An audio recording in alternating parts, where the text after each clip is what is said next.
ça, alors je ne sais plus du tout si la naissance c'était avant le Pacha ou après, je ne sais plus. Toujours est-il que, donc dans ce film, si mes souvenirs sont bons, il y a Gabin et Brialy, il y en a un qui s'échappe de prison, je ne sais plus lequel.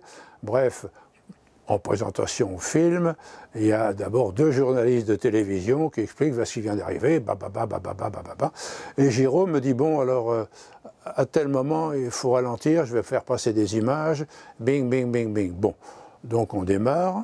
Et l'idée, c'était que avec votre parole, des images passaient en fond avec votre voix dessus. C'est ça, j'étais le journaliste, on me voyait plus, on voyait, voilà.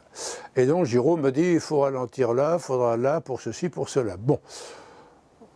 Et pendant ce temps-là, Gabin était arrivé, il n'avait rien à voir dans la scène, mais il était derrière le décor. Donc j'y vais de mon truc, 2 fois, et j'entends la voix de Gabin dire, c'est trop lent.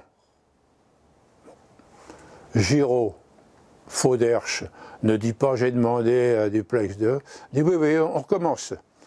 Pof, je recommence. Mais je me disais toujours, il faut qu'il casse des images. Bon, c'est trop lent.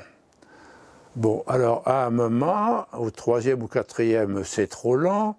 Je dis, monsieur Gabin, je parle derrière le décor, monsieur Giraud m'a dit que ceci, que cela, donc voilà ce que je fais. Giraud. Bon, on recommence, un peu plus vite. Sans dire c'est vrai, j'ai dit ça. Là, pof, j'y vais, ça va. Après ça, je sors, je vais dans le décor, je vais trouver Gabin.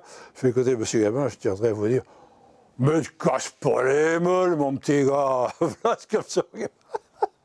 Ça a été le rapport, ne te casse pas les meules, mon petit gars. Pour moi, Gabin, c'est ça, je me casse pas les meules.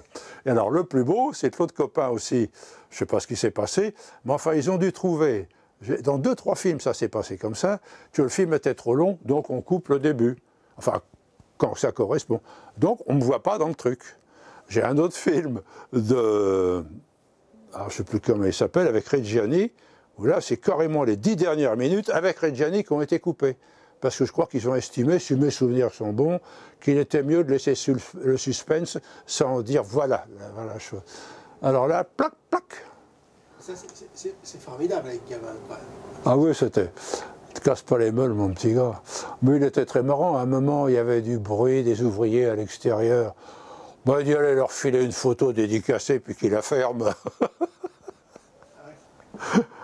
Puis il connaissait son personnage, quoi. Puis c'était un dieu, quoi. Parce que quand on revoit ces films, mais c'est fantastique. L'espèce de facilité qu'il a dans des tunnels grands comme ça, dans le président. Et quel que soit le personnage, ouvrier, pas ouvrier, ceci, c'était un immense comédien. C'était un caméléon, il arrivait à jouer tout, en fait. Ah oui, oui, plus grand que Rému, qui était un très grand comédien, mais moi, Gabin, je le mets au zénith. Hein. Ça, c'est sûr, sûr.